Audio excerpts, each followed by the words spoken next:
गुरुर्ब्रह्मा गुरुर्विष्णु गुरुर्देवो महेश्वरः गुरुर्साक्षात् परब्रह्म तस्मै श्री गुरवे नमः। श्री सद्गुरुदेव की जय। सबको जय श्री कृष्ण। गुरु पूर्णिमा के पर्व की सबको बहुत बहुत बधाई हो, शुभकामना। आनंद की बात है कि हम हर बुधवार यहाँ पे सत्संग करते हैं और इस बार योगानुयोग। कल ही गुरु पूर्णिमा का उत्सव सभी जगह संपन्न हुआ और आज ही हमें सत्संग करने का, बुधवार आया तो सत्संग करने का मौका है, तो मुझे कुछ गुरु भक्ति करने का मौका मिला। ठीक है, चलो भावेश भाई ने कहा कि कुछ सत्संग किया जाए। गुरु जी के बारे में या गुरु के तत्व के बारे में तो सत्संग करना या मेरा कुछ कहना बहुत बहुत बहुत मुश्किल है। ये तो ऐसा हुआ जैसे आप छोटी सी नाव लेकर पूरा समंदर पार करने के लिए निकल पड़े कि चलो इस छोटी सी वो अवड़ी घोड़ी लेकर तुम दरिया उतरवा निकलो, ये अच्छे। पर हम सब अपने अपने गुरु के सेवक हैं। शिष्य शब्द नहीं कहूँगा क्योंकि शिष्य बनना बहुत मुश्किल है और सेवक बनना भी बहुत मुश्किल है। पर हम तो जिसके आचरण पे चलना चाहें, जिसके शब्दों पे चलना चाहें, वो हमारे गुरु। तो गुरु वंदना का मौका मिले और हम ना करें, वो तो हमारी मूर्खता होगी, हमारी भूल होगी कि हम गुरु वंदना ना करें। तो मुझे भी अगर ऐसा मौका मिला है, मेरे गुरु भले मुझसे इतने दूर हैं पर फिर भी अंतःस्थल से वो मेरे पास है, मेरे हृदय में हैं, तो उनकी वंदना मैं यहीं से करूं। सबसे पहली बात गुरु। तो गुरु शब्द में, गुरु इस शब्द में दो अक्षर हैं, गु और रु।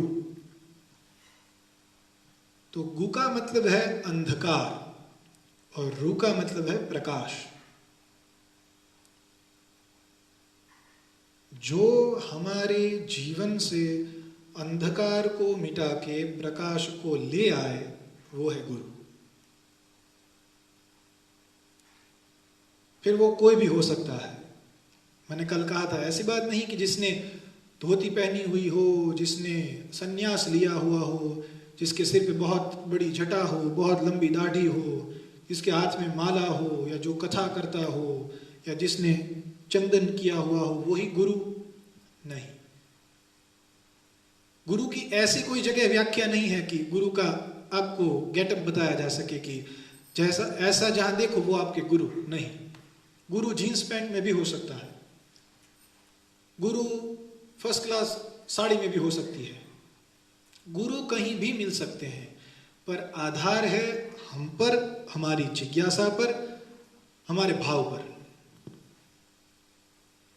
सबसे पहले तो चलो ठीक है कि हम अगर यहाँ पे सोचें कि हमें अभी तक कोई गुरु नहीं मिले, हम किस गुरु की पूजा करें, तो सबसे पहले हमारे जीवन के गुरु यानी हमारे माँ बाप, जिन्होंने हमें जन्म दिया, जिन्होंने हमें संस्कार भी दिए। सोचिए, जन्म तो दुनिया में हो गया, पर अगर हमारे माता पिता ने हमें पाला न होता, अगर हमारे माता पिता ने हमें अच्छे स्कूल में पढ़ाया न होता, अगर हमारे माता पिता ने हमें संस्कार न दिए होते, तो आज हम जहाँ पे हैं वहाँ नहीं होते। आज अगर आप लोग सब मिलके यहाँ पे भगवान नाम संकीर्तन करते हैं, हरिनाम संकीर्तन करते हैं, तो उसमें आपकी विशेषता बाद में है, आपकी स्पेशलिटी या आपकी क्वालिफिकेशन बहुत बहुत बाद में है। पर सबसे पहले आपकी इस भूमिका के पीछे, आपकी इस स्थिति के पीछे आपके माता पिता का बहुत बड़ा हाथ है। आपके माता पिता ने आपको संस्कार दिए, तब आपको यहाँ पे आके भगवान का नाम लेने का मन होता है, भगवान का दर्शन करने का मन होता है। तो हमारे सबसे पहले गुरु तो हमारे माता पिता है। तो गुरु पूर्णिमा के दिन उनकी वंदना भी करनी चाहिए, उनकी वंदना भी होनी चाहिए, उनकी पूजा भी होनी चाहिए। फिर हमारे दीक्षा शिक्षा गुरु, फिर हम अच्छी स्कूल में, अच्छे कॉलेज में, अच्छी यूनिवर्सिटी में गए, तो वहाँ भी हमें जिस व्यक्ति ने, जिस टीचर ने, जिस प्रोफेसर ने जो कुछ भी पढ़ाया वो भी हमारा गुरु है। ऐसा नहीं कि हम विदेश में हैं या हम हिंदू हैं तो हम ऐसा माने कि जो हमें भगवान की ओर ले जाए या जिससे हमें अच्छी अच्छी आध्यात्मिक बातें सीखने मिले वही हमारे गुरु, ऐसा नहीं। जिस किसी से एक अक्षर भी आपको सीखने को मिले वो भी हमारे गुरु। तो गुरु पूर्णिमा उनकी वंदना का दिन भी है। और फिर हमारे दीक्षा गुरु, हमारे आध्यात्मिक पथ के गुरु जो कोई हमारे हो, जो हमें भगवान की ओर हमारी उंगली पकड़ के ले जाए।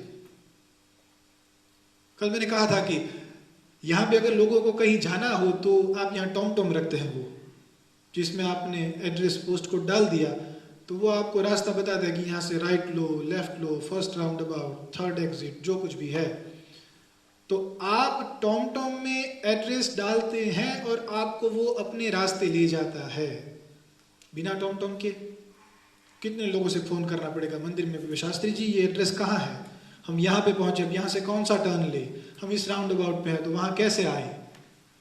तो उसी तरह हमें भी हमारे आध्यात्मिक पथ पे, हमें भी भगवान तक पहुंचने में गुरु की सहायता, गुरु का आश्रय चाहिए। गुरु बिनु भवनिधि तरहि न कोई, जो शंकर विरंचि सम होई।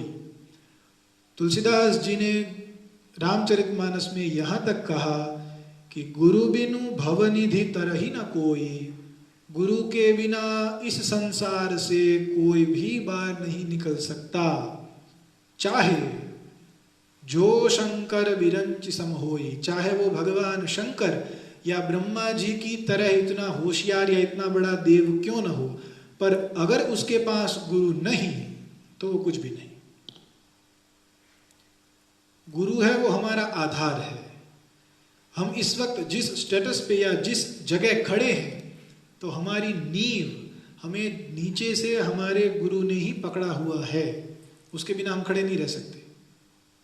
तो गुरु पूर्णिमा का दिन उन हमारे गुरुजनों की वंदना का दिन है। फिर ऐसा नहीं होना चाहिए कि सिर्फ आपके जो कोई गुरु हो, आपके मन में आपने जिस किसी को गुरु माना हो सिर्फ उसी की वंदना हो, बाकी किसी महापुरुषों को आप न माने, न जाने, न सुने, ये नहीं। अगर आपके गुरु जलाराम बाबा हैं तो उनको तो प्रणाम है ही है, उनकी वंदना तो हम करेंगे ही। पर अगर कोई दूसरा महापुरुष, स्वामी विवेकानंद जी, रामकृष्ण परमहंस, भगवान आदि शंकराचार्य या हमारे बड़े बड़े संत महापुरुष भी जिनसे हमें कुछ भी सीखने को मिलता है वो भी हमारे गुरु हैं, उनकी वंदना भी हमें करनी चाहिए। और गुरु पूर्णिमा क्यों? मेरे गुरुदेव से ही मैंने ये सुना है। आपको इस वक्त जो कुछ कह रहा हूं, जो आपके साथ शेयर कर रहा हूं, जो बांट रहा हूं, वो सब मेरे गुरु का दिया हुआ ही है जो आप तक मैं पहुंचा रहा हूं। मेरा कुछ नहीं कि शास्त्री जी बड़ी बड़ी बातें करते हैं, शास्त्री जी में कुछ नहीं। शास्त्री जी के पीछे भी उनके गुरु ने बहुत ही प्रेम से, बहुत ही भाव से पकड़ के रखा है, तब कुछ बोला जा सकता है, तब कुछ कहा जा सकता है। तो गुरु पूर्णिमा क्यों? प्रतिपदा है, द्वितीया है, तृतीया है, चतुर्थी है, पूरे महीने में 30 दिन है। आपको पता है ना, हमारा जो हिंदू शास्त्र के अनुसार हमारा जो महीना है, ठीक है ये जनवरी फरवरी तो है, जनवरी फरवरी, पर हमारे महीने हैं कार्तिक, मार्गशीर्ष, श्रावण, आषाढ़, ये सब हमारे महीने। और इनमें भी 30 दिन, जिनमें 15 दिन चंद्रमा का, एकम को चंद्रमा इतने बड़े, द्वितीया को इतने, तृतीया को इतने, फिर धीरे धीरे धीरे बढ़ते बढ़ते पूर्णिमा के दिन, पूनम के दिन पूरा चांद अपनी सभी कलाओं से बहुत बड़ा हमें प्रकाश देता है। तो गुरु पूर्णिमा इसलिए कि गुरु भी हमारे जीवन में पूर्णता का प्रकाश देते हैं।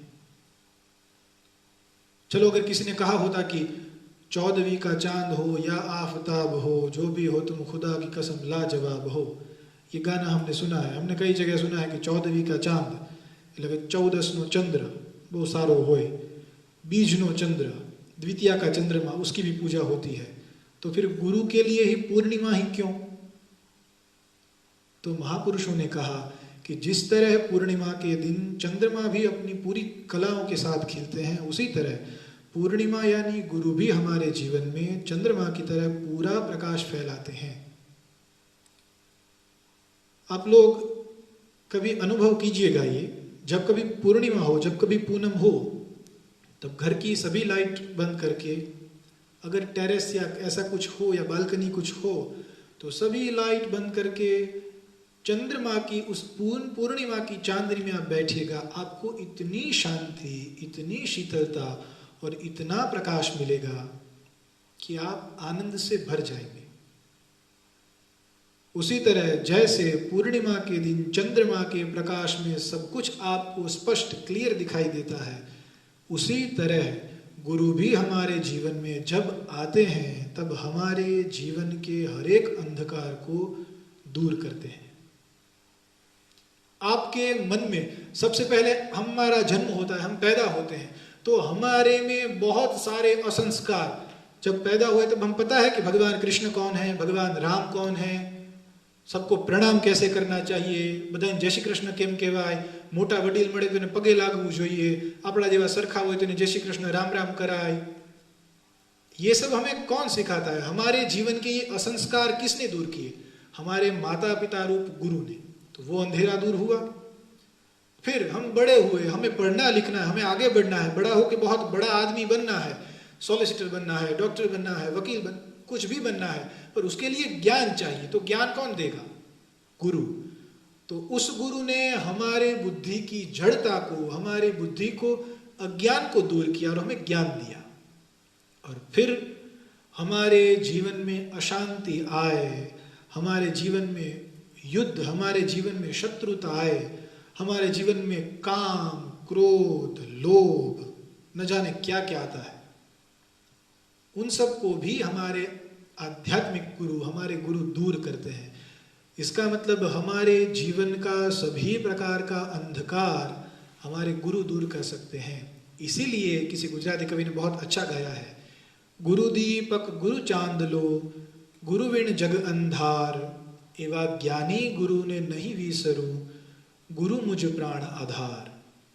यानी गुरु हमारे जीवन में चंद्रमा के समान है, गुरु हमारे जीवन में एक दिए के समान है, एक दीपक के समान है, जो जैसे ही हमारे जीवन में प्रकट होते हैं हमारा अंधकार अपने आप दूर होता है। और फिर अंत में एक बात कि गुरु, पूज्य भाई श्री मेरे सदगुरुदेव कहते हैं कि गुरु कोई व्यक्ति नहीं होता, गुरु तत्व होता है। व्यक्ति मतलब कोई ऐसी पर्सनालिटी नहीं होती जिसे हम गुरु कह सकें। ठीक है, हमारे सबके कोई ना कोई गुरु होंगे, पर गुरु हमेशा किसी एक बॉडी फॉर्म में नहीं रहता। गुरु एक तत्व है। क्यों? क्योंकि अगर आप किसी आदमी को अपना गुरु मानेंगे, अगर आप किसी व्यक्ति को, किसी पर्सन को अपना गुरु मानेंगे, तो आपको उसमें बहुत गलतियां दिखाई देंगी। चलो जस्ट एग्जाम्पल, कभी ऐसा करना भी मत और कभी योग्यता भी नहीं, पर अगर आपने मुझे गुरु मान लिया तो ठीक है कि आपको लगेगा कि वाह शास्त्री जी बहुत अच्छा हमें समझाते हैं, बहुत गीता जी के बारे में अच्छा कहते हैं, अच्छी अच्छी बातें करते हैं, ठीक है। पर अगर कभी शास्त्री जी को आपने कुछ गलती करते हुए देख लिया तो आपका क्या दिल करेगा? हमारे गुरु ऐसी गलती करते हैं, तो वो आपके मन में आपके गुरु के प्रति अश्रद्धा, अविश्वास पैदा करेगा।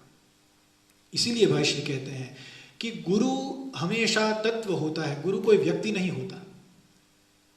चलिए मैं आपको एग्जांपल दूं, कल भी यही बात हुई थी कि आपको आपके स्कूल में, कॉलेज में, यूनिवर्सिटी में कोई भी प्रोफेसर बहुत ही अच्छी ज्योग्राफी, हिस्ट्री या मैथ्स पढ़ाता हो, इतना अच्छा हिस्ट्री में उसका मास्टर की पूरे यूके में उसका नाम हो, आप अगर उसके पास पढ़ते हैं, उसकी क्लास में आपने हिस्ट्री पढ़ी, तो आपको क्या लगेगा कि वाह हमारे प्रोफेसर, हमारे गुरुजी का नॉलेज तो देखो कितना हिस्ट्री में आगे है।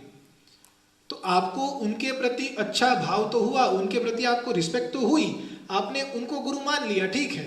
पर अगर वही प्रोफेसर बाहर जाके उनको सिगरेट पीने की आदत है, आपने सिगरेट पीते हुए देखा और सोचेंगे अरे बाप रे, मैंने इनको गुरु मानो कि सिगरेट पी रहे हैं, तो याद रखिए, इसीलिए भाई श्री कहते हैं कि कभी भी व्यक्ति में गुरु नहीं होता, गुरु तत्व तो व्यापक है, जो हमें ज्ञान दे वो गुरु। और हमारे उपनिषदों में, हमारे शास्त्रों में तो यहाँ तक की बात है कि चलो अब तो ठीक है कि हम यूनिवर्सिटी पढ़ने जाते हैं, पर बहुत ही प्राचीन परंपरा में, बहुत ही सालों पहले छोटे छोटे बच्चे जब थोड़े बड़े हो जाएं तो उसके माता पिता उनको जंगल में गुरुजी के आश्रम में पढ़ने के लिए 10, 8, 9 साल तक छोड़ आते थे। 8, 9 साल तक बच्चा घर ना आए, माता पिता से ना मिले, 8, 9 साल बिल्कुल अपने गुरु के पास रहकर वो पढ़ता था और फिर 8, 9 साल बाद वो घर जाता था। और जब शिष्य, जब वो विद्यार्थी, जब वो सेवक अपनी सभी विद्याओं को गुरुजी के पास पढ़ के जब घर को जाने के लिए तैयार होता था, अपने गुरु से दूर जाने के लिए तैयार होता था, तब उन सभी विद्यार्थियों को, जिस तरह आप लोग यहाँ ग्रेजुएशन कंप्लीट करते हैं, फिर आपको वो टोपी ओढ़ाई जाती है, फिर वो हाथ में डिग्री दी जाती है, फिर आपको ऐसे पकड़ के फोटोग्राफ खिंचवाते हैं, वो सब आज की परंपरा है। पर पहले के ज़माने में गुरुजी सभी विद्यार्थियों को एक साथ अंतिम उपदेश देते थे। उसमें गुरुजी क्या कहते थे? सत्यम वद, धर्मम चर, मातृदेवो भव, पितृदेवो भव, आचार्य देवो भव, स्वाध्याय प्रवचनाभ्याम न प्रमदितव्यम। मतलब गुरु अच्छी अच्छी बातें सिखाते थे कि बेटा सच बोलो, अब तुम जहां तक मेरे पास थे तब तक तो ठीक थे, पर अब यहां से जा रहे हो तो भी ये सब बातें अपने साथ रखो। और फिर गुरुजी कहते हैं कि यानी यानी अस्माकं सुचरितानि तानि त्वया सेवितव्यानि नोतराणि न इतराणि। मतलब फिर गुरुजी अंत में क्या कहते हैं? बहुत ही अच्छी और बहुत ही समझने वाली बात। गुरुजी ने कहा कि यानी यानी अस्माकं सुचरितानि, बेटा तुमने 8 साल मेरे साथ, मेरे निश्रा में, मेरे नीचे रहकर जो भी पढ़ा, जो भी सीखा, जो भी तुमने मुझ में अच्छा लगा, यानी यानी मतलब जो जो, अस्माकं मतलब मेरा, सुचरितानि मतलब कि जो जो अच्छे अच्छे सद्गुण, जो जो अच्छी अच्छी बातें हैं, तानी उन सबको, त्वया सेवितव्यानि तुम्हें वो सब सीखना है। फिर नेतराणी, दूसरा कुछ नहीं। मतलब गुरु है तो उस व्यक्ति में गलती भी हो सकती है। गुरुजी समझाते थे कि बेटा तुम 8 साल मेरे साथ रहे हो, तुमने मुझसे अच्छा बहुत कुछ सीखा है, पर अगर कभी तुमने देखा कि गुरुजी ने बहुत गुस्सा करके किसी लड़के को पीट दिया, किसी लड़के को मार दिया, या फिर बहुत गुस्सा करके डांट दिया सबको, तो बेटा वो मत सीखना। इसीलिए भाई श्री कहते हैं कि गुरु हमेशा तत्व रहता है, गुरु कभी व्यक्ति नहीं होता। तो आज हम सब साथ में मिलके यही संकल्प करें कि हमारे मन में हमारे जो भी गुरु हैं उन सब की सच्चे हृदय से वंदना की जाए, सच्चे हृदय से उनकी आराधना की जाए, उनको भाव पुष्प अर्पण किया जाए। यही हमसे हो सकता है और कुछ हमसे नहीं हो सकता। अगर हमें ये लगे कि हम कैपेबल हैं, बहुत पैसा है और हम हमारे गुरुजी को 5 लाख, 10 लाख, 2 करोड़, 3 करोड़ की भेंट दे दे, तो क्या आप अपने गुरु के ऋण में से मुक्त हो गए? कभी भी नहीं। जो गुरु आपको इस संसार के अंधेरों से बाहर खींच कर ले आता है, आप पैसों के जोर से या किसी भी प्रकार से उन गुरु के ऋण से कभी मुक्त नहीं हो सकते। ठीक है कि गुरु पूर्णिमा का दिन है कि हम अपने हृदय का भाव हमारे गुरु के चरणों में रखें, पर फिर भी गुरु जी से यही कहना है कि हे गुरुदेव, मैं तो दीन मलिन हीन हूं, मेरा मन भी शुद्ध नहीं, पर जैसा भी है आपका है, आपको स्वीकार करना है। तो मैं तो ये कहता हूँ, कई बार मैं खुद ये सोचता भी हूँ कि गुरु पूर्णिमा के दिन ठीक है कि हम गुरु जी की पूजा तो करते हैं, पर हम है तो बहुत क्राफ्टी, हम सीधे तो है नहीं, चालाक भी बहुत है, होशियार भी बहुत है। तो हम क्या करते हैं? हम कहते हैं कि गुरु जी ये लीजिए मेरा फूल, गुरु जी के चरणों में प्रणाम करके गुरुदेव आपको प्रणाम, पर मन में क्या कहते हैं कि हे गुरुदेव कभी मुझे छोड़ना मत, मेरे पापों को दूर करना, मेरे दुखों को दूर करना। तो हमने किया क्या? दिया फूल और मांगा बहुत कुछ। और हमेशा हम अपने गुरु के आगे खाली ही खड़े रहते अच्छे लगते हैं। गुरु का मतलब है जो भरा हुआ हो, जो वजन। गुरु संस्कृत शब्द है, उसका अगर आप अर्थ करें तो उसका अर्थ होता है भारी, वजनदार, जो बहुत ही भारी है। भारी मतलब जो ज्ञान से भारी है, जो भाव से भारी है, जो प्रेम से भारी है। जो दूसरों को प्रेम करने में भारी है। तो हमें सदा सर्वदा अपने गुरु के पास खाली होकर ही खड़ा रहना है, क्योंकि गुरु जो कुछ भी बरसाए वो हमारे कल्याण के लिए ही है। और गुरुदेव के चरणों में इतनी ही प्रार्थना, ऐ मेरे गुरुदेव करुणा सिंधु करुणा कीजिए, हूँ अधम आधीन अशरण अब शरण में लीजिए। पाप बोझे से लदी नैया भंवर में आ रही, नाथ दौड़ो अब बचाओ जल्द डूबी जा रही। सब जगह मंजुल भटक कर अब शरण ली आपकी, पार करना या न करना दोनों मर्जी आपकी। है मेरे गुरुदेव करुणा सिंधु करुणा कीजिए, हूँ अधम आधीन अशरण अब शरण में लीजिए। इतनी ही प्रार्थना आज हम सबकी ओर से अपने अपने गुरुदेव को, कि हमारे गुरुदेव सदा सर्वदा हम पर आशीर्वचन, आशीर्वाद और कृपा दृष्टि बनाए रखें। जय श्री कृष्ण।